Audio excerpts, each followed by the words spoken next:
ಅವಳು ಹೇಳಿದ್ದನ್ನ ನೋಡಿದ್ರೆ ಇನ್ನು ಏನೇನ್ ಅಪಾಯ ಆಗುತ್ತೋ ಅಂತ ಭಯ ಆಗ್ತಾ ಇದೆ.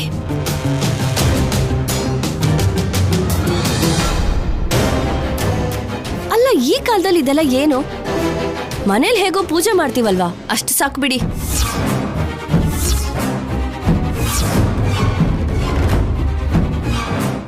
ಕಾಲ ಯಾವುದೇ ಆದ್ರೂ ದೇವ್ರು ಆಗ್ಲೂ ಇದ್ದ, ಈಗ್ಲೂ ಇದ್ದಾನೆ. ಆ ನಂಬಿಕೆ ಯಾವತ್ತೂ ಬದುಕೇ ಇರುತ್ತೆ.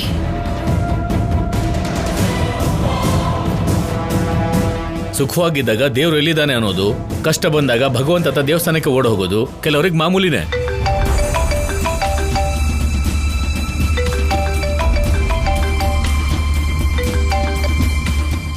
ಹಲೋ ಶ್ರೀನಿವಾಸ್. ಹಲೋ. ಫೋನ್ ಬೇರೆ ಸ್ವಿಚ್ ಆಫ್ ಆಯ್ತಲ್ಲ.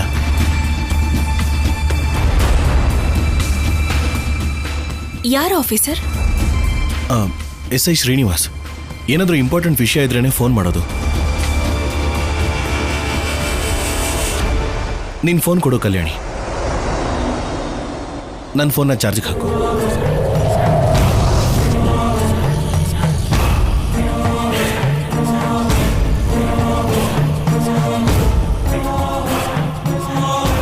ನನಗೆ ಗೊತ್ತು, ಯಾವ ಕೆಲಸನೇ ಆದ್ರೂ ಸರಿ ನಿನಗೆ ಹೇಳ್ತಾನೆ. ಇವಾಗ ಶಾಕ್ ಹೊಡೆದು ವಿಲವಿಲ ಅಂತ ಒದ್ದಾಡ್ತೀಯ.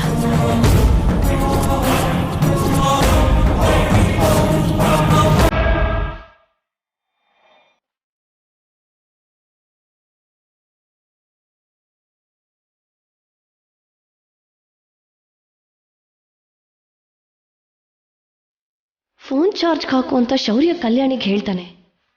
ಎಲ್ಲ ಹೇಳೋ ಹಾಗೆ ಮಾಡಬೇಕು.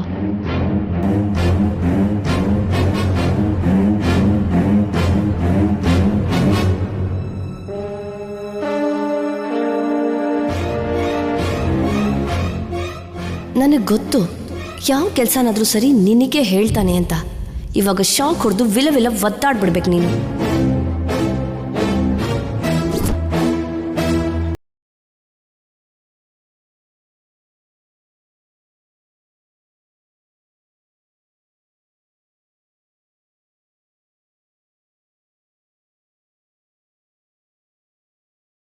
ನಿಂತ್ಕೊಳೆ.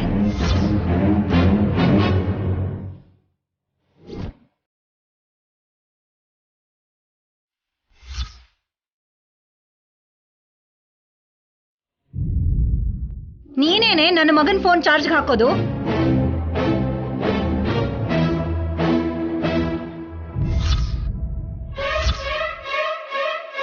ನನ್ನ ಮನೆ ಕೆಲಸ, ನನ್ನ ಮಗನ್ ಕೆಲಸ ಮಾಡೋದಿಕ್ಕೆ ನನ್ನ ಸೊಸೆ ಇದ್ದಾಳೆ.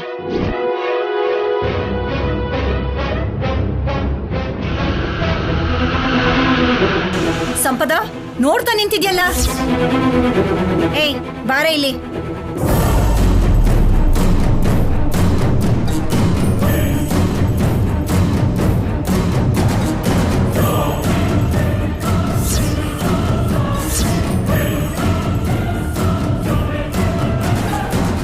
ಫೋನ್ ಕೊಡಿಲಿ.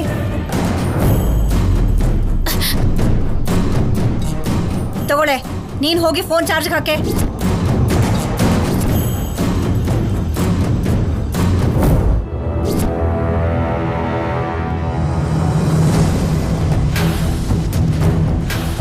ಹೋಗು. ಸಮಸ್ಯೆನ ಮೈ ಮೇಲೆ ಹಾಕೊಳ್ಳೋದು ಅಂದ್ರೆ ಇದೇನೇನೋ. ಏನ್ ನೋಡ್ತಾ ಇದ್ಯಾ? ತಗೋ. ಚಾರ್ಜ್ ಹಾಕೋದಷ್ಟೇ ಅಲ್ವಾ ಅತ್ತೆ, ಹಾಕ್ಲಿ ಬಿಡಿ.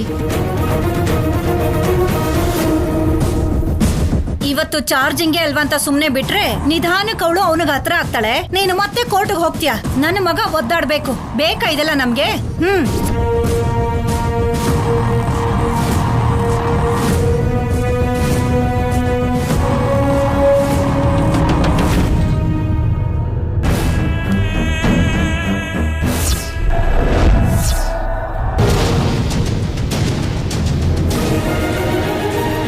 ತಾವೇ ತೆಗೆದ ಗುಂಡಿಗೆ ತಾವೇ ಬೀಳೋದು ಅಂದ್ರೆ ಇದೇನಾ? ಸಂಪದ ಕಲ್ಯಾಣಿ ನೋವು ಅನುಭವಿಸೋದನ್ನ ನೋಡ್ಬೇಕು ಅನ್ಕೊಂಡ್ರೆ ಆ ನೋವು ನಿಮಗೆ ತಪ್ಪೋ ಹಾಗೆ ಕಾಣ್ತಿಲ್ಲ.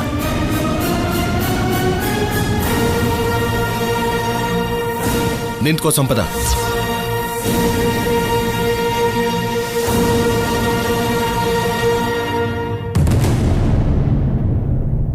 ಅಮ್ಮ, ಪ್ರತಿಯೊಂದಕ್ಕೂ ನೀನು ಕಲ್ಯಾಣಿನ ಅವಮಾನಿಸೋದು ಸರಿ ಅನ್ನಿಸ್ತಿಲ್ಲಮ್ಮ.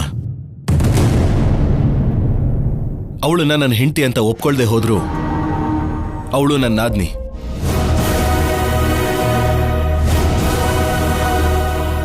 ಪ್ರತಿಯೊಂದು ವಿಷಯಕ್ಕೂ ಅವಳನ್ನ ಹೊರಗಿನೊಳ ಹಾಗೆ ಮಾಡಿ ಮಾತಾಡೋ ಅವಶ್ಯಕತೆ ಇಲ್ಲಮ್ಮ.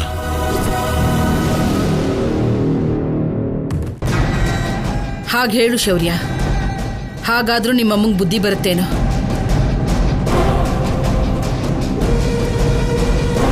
ಕಲ್ಯಾಣಿ, ನೀನು ನಮ್ಮ ಅಮ್ಮನ ಮಾತಿಗೆ ಬೇಜಾರು ಮಾಡ್ಕೋಬೇಡ. ಹೋಗಿ ಫೋನ್ ಚಾರ್ಜ್ಗೆ ಹಾಕು.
ಕಲ್ಯಾಣಿ, ಕಲ್ಯಾಣಿ, ಕಲ್ಯಾಣಿ, ಕಲ್ಯಾಣಿ, ಕಲ್ಯಾಣಿ, ಕಲ್ಯಾಣಿ, ಕಲ್ಯಾಣಿ.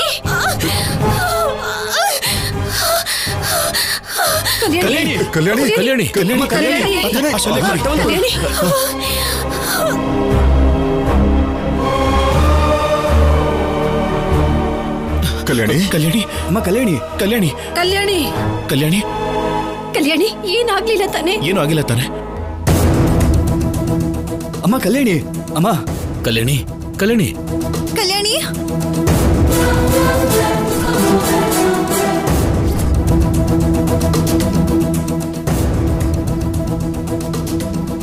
ಕಲ್ಯಾಣಿ, ಕಲ್ಯಾಣಿ, ನಿನ್ಗೇನು ಆಗಿಲ್ಲ ತಾನೆಮ್ಮ? ನನ್ಗೇನು ಆಗಿಲ್ಲ.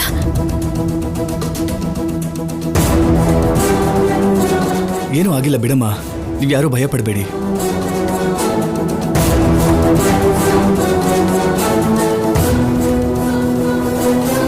ಸ್ವಲ್ಪದರಲ್ಲೇ ಎಂತ ಅಪಾಯ ತಪ್ಪೋಯ್ತು. ಆ ಅಮ್ಮ ಹೇಳಿದ್ ನಿಜ.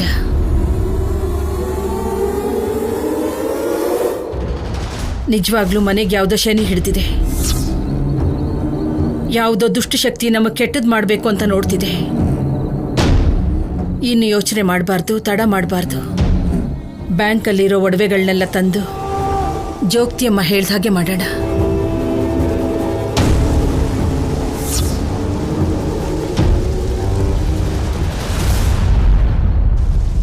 ಹೌದಮ್ಮ, ಮೊದಲು ಲಾಕರಿಂದ ಒಡವೆಗಳನ್ನೆಲ್ಲ ತಂದ್ಬಿಡೋಣ. ನನ್ನ ಒಡವೆಗಳು ಕೂಡ ಲಾಕರಲ್ಲೇ ಇದೆಯಲ್ಲ, ಹೋಗಿ ಎಲ್ಲರೂ ಒಡವೆಗಳನ್ನು ಇವತ್ತೇ ತರೋಣ.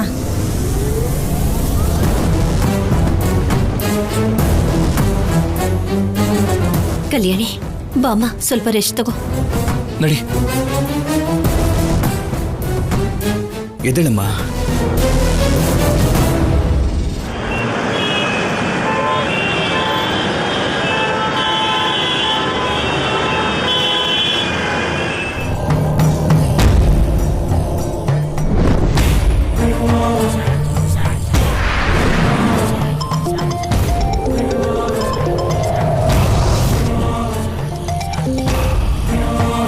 ಹೇಳು ಸ್ಯಾಮ್.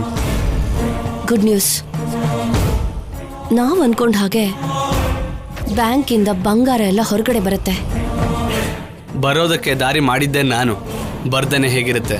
ಒಡವೆ ತಗೊಂಡ್ ಬರ್ಬೇಕು ಅಂತ ಎಲ್ಲರೂ ಬ್ಯಾಂಕ್ಗೆ ಹೋಗಿದ್ದಾರೆ.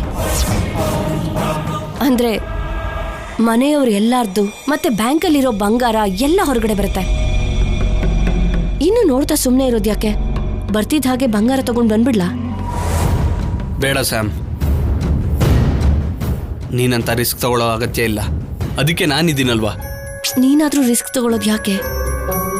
ಏನು ಪರವಾಗಿಲ್ಲ ಸ್ಯಾಮ್, ಇದೊಂದಿನ ತಾಳ್ಮೆ ತಗೋ. ನಾಳೆ ಎಲ್ಲರೂ ಸೀತಾರಾಮ ಕಲ್ಯಾಣದಲ್ಲಿ ಬ್ಯುಸಿ ಆಗಿರ್ತಾರೆ. ಅವ್ರ ಕೆಲ್ಸದಲ್ಲಿ ಅವ್ರು ಇರ್ಬೇಕಾದ್ರೆ ನಿನ್ನ ಕೈ ಕೆಸರು ಅಂಟ್ತೇನೆ. ನನ್ನ ಕೆಲಸ ನಾನು ಪೂರ್ತಿ ಮಾಡ್ಕೋತೀನಿ. ನೀನು ಅಲ್ಲೇ ಇರಬೇಕು. ಬಂಗಾರ ಮಾಯ ಆಗಬೇಕು. ಅದು ಹೇಗೆ ಅನ್ನೋದನ್ನ ನಾನು ನೋಡ್ಕೋತೀನಿ. ನಾನು ಈ ನಂಬರ್ ಕೂಡ ಬದಲಾಯಿಸ್ತಿದ್ದೀನಿ. ಮತ್ತೆ ನನಗೆ ಫೋನ್ ಮಾಡಬೇಡ. ಬಾಯ್. ಸರಿ ಸಿದ್ದು, ಬಾಯ್.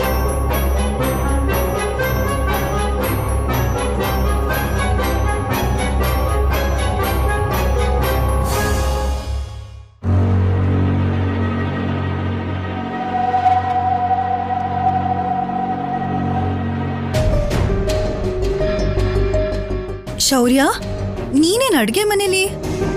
ಹಾಲ್ ಕಾಯಿಸ್ತಾ ಇದ್ದೀನತ್ತೆ. ಹಾಲ? ಯಾರ್ಗೆ? ಇನ್ಯಾರ್ಗೆ? ನನ್ನ ಹೆಂಡತಿಗೆ. ಹೆಂಡ್ತಿನ? ಅಂದ್ರೆ ಅರ್ಥ ಆಗ್ತಿಲ್ವಾತೆ? ಅಂದ್ರೆ ಏನು ಅಂತ ಕೇಳ್ತಿದ್ದೀರಾ? ಕಲ್ಯಾಣಿಗೆ. ನಿನ್ಗೆಷ್ಟು ಕಷ್ಟ ಬಂದಿದ್ಯೋ ನೋಡು. ಕಲ್ಯಾಣಿಯಿಂದನೇ ಅಲ್ವಾ ಒಂದ್ ರೀತಿಯಲ್ಲಿ ನೀನ್ ಕೆಲ್ಸ ಕಳ್ಕೊಂಡಿದ್ದು. ಇವಾಗ ಸಂಪದ ಬಂದಿದ್ದಾಳೆ. ಬಂದಿದ್ದು ನಿಮ್ಮಿಬ್ರನ್ನು ಬೇರೆ ಮಾಡಿದ್ಲು. ಮನೇಲಿ ಏನೋ ಗೆರೆ ಹಾಕ್ಸಿದಾಳೆ. ನಿಮ್ ಬಂಧಕ್ಕೆ ಅಡ್ಡಿ ಆಗಿದ್ದಾಳೆ. ಬಂಧ ಬಲಹೀನವಾಗಿರ್ಬೇಕಾದ್ರೆ ಹೊರಗಿನವ್ರು ಬಂದು ತೊಂದರೆ ಕೊಡ್ತಾರೆ. ಕಲ್ಯಾಣಿದು ನಂದು ಅಂಥ ಬಂಧ ಏನಲ್ಲ ಅತ್ತೆ. ಅಲ್ಲ ಅಂದ್ರೆ ಏನ್ ಶೌರ್ಯ? ಕಲ್ಯಾಣಿ ಇವಾಗ ತವ್ರ ಮನೆ ಸೇರಿದಾಳೆ. ಆದ್ರೂ ನೀನ್ ನೋಡು, ಈಗ ಹಾಲು ನೀರು ಕೊಟ್ಟು ಸೇವೆ ಮಾಡ್ಬೇಕಾಗಿ ಬಂದಿದೆ. ಹೌದು, ನಿಮಗ್ ಹುಷಾರಿಲ್ದೇ ಇರುವಾಗ ಮಾವ ಯಾವತ್ತೂ ಇಂಥ ಕೆಲಸಗಳನ್ನ ಮಾಡ್ಲಿಲ್ವಾ? ನೋಡಿ ಅತ್ತೆ, ಇಷ್ಟು ದಿನ ಹತ್ರ ಇದ್ದು ನೋಡ್ಕೊಂಡಿದ್ರು ಕೂಡ ಕಲ್ಯಾಣಿ ಮೇಲೆ ನನಗೆಷ್ಟು ಪ್ರೀತಿ ಇದೆ ಅಂತ ನಿಮಗೆ ಅರ್ಥ ಆಗ್ಲಿಲ್ವಾ? ಕಲ್ಯಾಣಿ ನನಗೆ ಪ್ರಾಣ. ಕಲ್ಯಾಣಿಗೋಸ್ಕರ ನಾನು ಏನ್ ಬೇಕಾದ್ರೂ ಮಾಡ್ತೀನಿ, ಎಷ್ಟು ದೂರ ಬೇಕಾದ್ರೂ ಹೋಗ್ತೀನಿ. ಮೊದಲು ನನಗೆ ಈ ಪ್ರೀತಿ ಬೆಲೆ ಅಷ್ಟಾಗಿ ಗೊತ್ತಿರಲಿಲ್ಲ. ಅದಕ್ಕೆ ಅವಳನ್ನು ಅಪಾರ್ಥ ಮಾಡಿಕೊಂಡು ತುಂಬ ನೋವು ಕೊಟ್ಟಿದ್ದೀನಿ. ಆದರೆ ಕಲ್ಯಾಣಿ ಜೊತೆ ಪ್ರಯಾಣ ಶುರು ಆಗಿ ಅವಳ ಜೊತೆ ಮಾತಾಡಿದ್ಮೇಲೆ, ನಮ್ಮಿಬ್ಬರ ಮನಸ್ಸು ಒಂದಾದ್ಮೇಲೆ ಆಗ ಗೊತ್ತಾಯ್ತು ನಿಜವಾದ ಪ್ರೀತಿ ಹೇಗಿರುತ್ತೆ ಅಂತ. ಅಂಥವ್ರಿಗೋಸ್ಕರ ಮನಸ್ಸು ಸಂತೋಷದಿಂದ ಪ್ರಾಣನು ಕೊಡು ಅನ್ನತ್ತೆ. ಆ ಪ್ರೀತಿ ನಿಮಗೆ ಅರ್ಥ ಆಗಲ್ಲ ಬಿಡಿಯತ್ತೆ.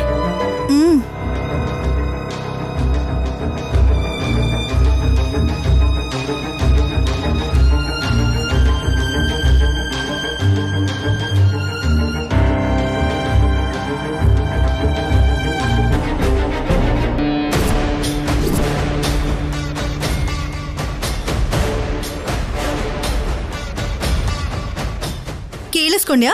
ಕಲ್ಯಾಣಿ ಬಗ್ಗೆ, ತನ್ನ ಪ್ರೀತಿ ಬಗ್ಗೆ ಎಷ್ಟು ದೊಡ್ಡದಾಗಿ ಮಾತಾಡ್ತಿದ್ದ ಅವನು. ಅಷ್ಟು ಬೆಲೆ ಬಾಳೋ ಮಾತುಗಳು ಅನವಶ್ಯಕವಾಗಿ ಗಾಳಿ ಬೆರ್ತೋಗೋದು ಯಾಕೆ ಅಂತ ಇಲ್ಲೋಡು, ರೆಕಾರ್ಡ್ ಕೂಡ ಮಾಡಿದ್ದೀನಿ.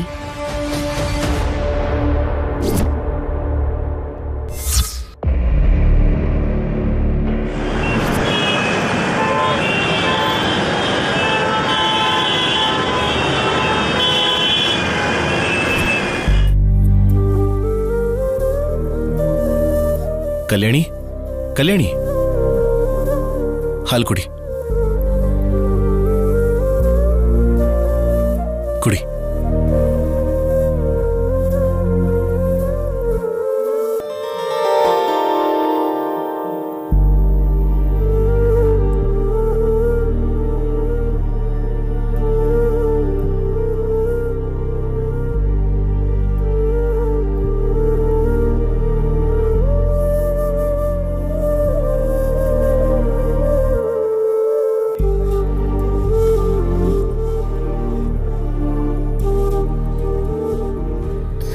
ಆಫೀಸರ್, ಏನಿದು?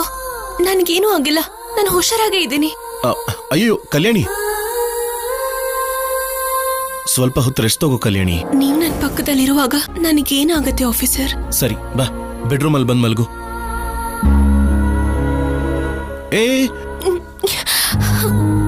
ನನ್ನ ಕಾಲಿರ್ಬೇಕಾದ್ರೆ ನಿನ್ನ ಕಾಲಿಂದ ನಡೆಯೋ ಅವಶ್ಯಕತೆ ಏನು?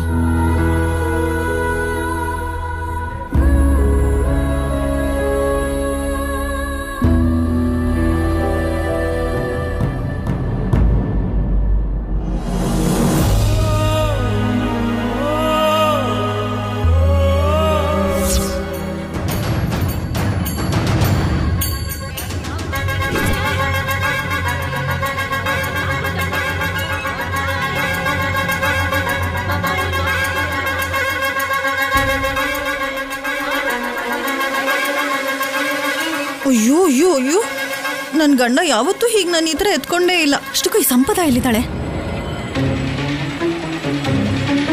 ಈ ಸಂಪದ ಇಲ್ಲಿದ್ಯಾ? ಅಲ್ಲಿ ದುರ್ಘಟನೆ ನಡೀತಿದೆ. ಏನಾಯ್ತು? ಏನಾಯ್ತು ಅಂತ ಹಾಗೆ ಆರಾಮ ಕೇಳ್ತಿದ್ಯಲ್ಲ. ಅಲ್ಲಿ ನಿನ್ ಗಂಡ ಕಲ್ಯಾಣಿನ ಕೈಯಲ್ಲಿ ಎತ್ಕೊಂಡು ಹಾಗೆ ಬೆಡ್ರೂಮಿಗೆ ಕರ್ಕೊಂಡು ಹೋಗ್ತಿದ್ದಾನೆ. ಏನು, ಇಬ್ರು ಸೇರಿ ಇಂಥ ಮಟ್ಟಕ್ಕೆ ಇಳ್ದಿದಾರಾ? ಹಾ, ಅಡ್ಡಿ ಮಾಡೋದಕ್ಕೆ ನಿಮ್ಮ ಮನೇಲಿ ನಿಮ್ಮ ಅತ್ತೆ ಕೂಡ ಇಲ್ಲ. ಮೊದ್ಲು ಅವ್ರಿಬ್ರು ಏನ್ ಮಾಡ್ತಿದಾರಂತ ನೋಡೋಣ ಬನ್ನಿ. ನಡಿ.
ಏನು ಏನು ಅಂದ್ರೆ ಏನ್ ಹೇಳಿ?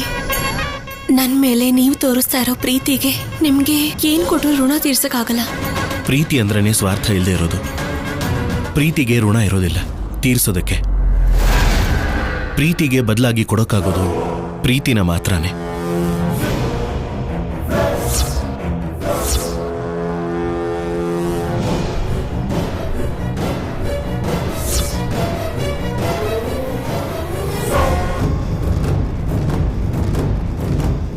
ಅಯ್ಯೋಯ್ಯೋ, ಮುತ್ತು ಬೇರೆ ಕೊಡ್ತಿದ್ದಾನೆ. ನೋಡ್ತಿದ್ದೀನಿ, ಹುಷಾರಾಗಿ ವಿಡಿಯೋ ತೆಗಿತಿದ್ದೀನಿ. ಏನ್ ನೋಡ್ತಿದ್ಯೋ, ಏನ್ ತೆಗಿತಿದ್ಯೋ? ಅವರಿಬ್ರನ್ನು ಹಾಗೆ ನೋಡ್ತಿದ್ರೆ ಅವ್ರ ಪ್ರೀತಿಗೆ ಕರ್ಗೋಗಿ ನಾನೆಲ್ಲಿ ಒಳ್ಳೆಯೊಳಗೆ ಬದಲಾಗ್ಬಿಡ್ತೀನೋ ಅಂತ ಅನುಮಾನ ಬರ್ತಿದೆ. ಅವಾಗ ನೀವು ನಮಗ್ ಶತ್ರು ಆಗ್ತೀರಾ? ಏನೇನ್ ಆಗ್ತೀನಿ ಅನ್ನೋದು ಆಮೇಲೆ. ಅವ್ರನ್ನ ಹಾಗೆ ನೋಡ್ತಿದ್ರೆ ನಿನ್ಗೇನು ಅನ್ನಿಸ್ತಿಲ್ವಾ? ಅನ್ನಿಸ್ತಿದೆ. ಆ ಶೌರ್ಯನ್ ಜೊತೆ ಸೇರಿ ಆ ಹಗ್ಗಲ್ಲಿ ಆ ಮತ್ತಲ್ಲಿ ಮುಳುಗ್ ಹೋಗಿ ಇಲ್ಲಿಂದ ಹೊರಟೋಗ್ದೇನೆ ಸೆಟಲ್ ಆಗ್ತೀನಿ ಅನ್ಕೊಂಡ್ರಾ? ನಾಳೆ ಕಲ್ಯಾಣಕ್ಕೆ ತರೋ ಒಡವೆಗಳ ಜೊತೆ ಸಿದ್ದು ಜಂಪ್ ಆಗ್ತಾನೆ. 2 ದಿನ ಆದ್ಮೇಲೆ ಕೋರ್ಟ್ಗೆ ಅಟೆಂಡ್ ಆಗಿ ಮೊಸಳೆ ಕಣ್ಣೀರ್ ಹಾಕಿ ಓವರ್ ರೊಮ್ಯಾಂಟಿಕ್ ವಿಡಿಯೋನ ಜಡ್ಜಿಗೆ ತೋರಿಸಿ ಇಂಥವನ್ ಜೊತೆ ನಾನು ಹೇಗ್ ಸಂಸಾರ ಮಾಡು ಅಂತೀರಾ ಅಂತ ಎಲ್ಲಾರ ಮುಂದೆ ಅವರಿಬ್ಬರು ಮರ್ಯಾದೆ ತೆಗೆದು ಅಫಿಷಿಯಲ್ ಆಗಿ ಬೇರೆ ಆಗಿ ನಾನು ಸಿದ್ದು ಜೊತೆ ಯಾವ ಸಿಂಗಾಪುರಲ್ಲೋ ಮಲೇಷ್ಯಾದಲ್ಲೋ ಸೆಟ್ಲ್ ಆಗ್ತೀನಿ. ನೀವ್ ಹೇಗ್ ಸೆಟಲ್ ಆಗ್ತೀರಾ ಅನ್ನೋದ್ರ ಬಗ್ಗೆ ಹೇಳ್ತಿದ್ದೀರಾ ಹೊರತು ನನ್ ಶೇರ್ ಬಗ್ಗೆ ಮಾತಾಡ್ತಾನೆ ಇಲ್ಲ. ನೀವು ಮಾಡಿರೋ ಸಹಾಯನ ನಿಮ್ ತಮ್ಮ ಮರ್ತೋಗ್ತಾನ? ನಿಮಗ್ ಕೊಡ್ಬೇಕಾಗಿರೋ ಪಾಲ್ನ ಸಿದ್ದು ಕೊಡ್ತಾನೆ, ಬನ್ನಿ.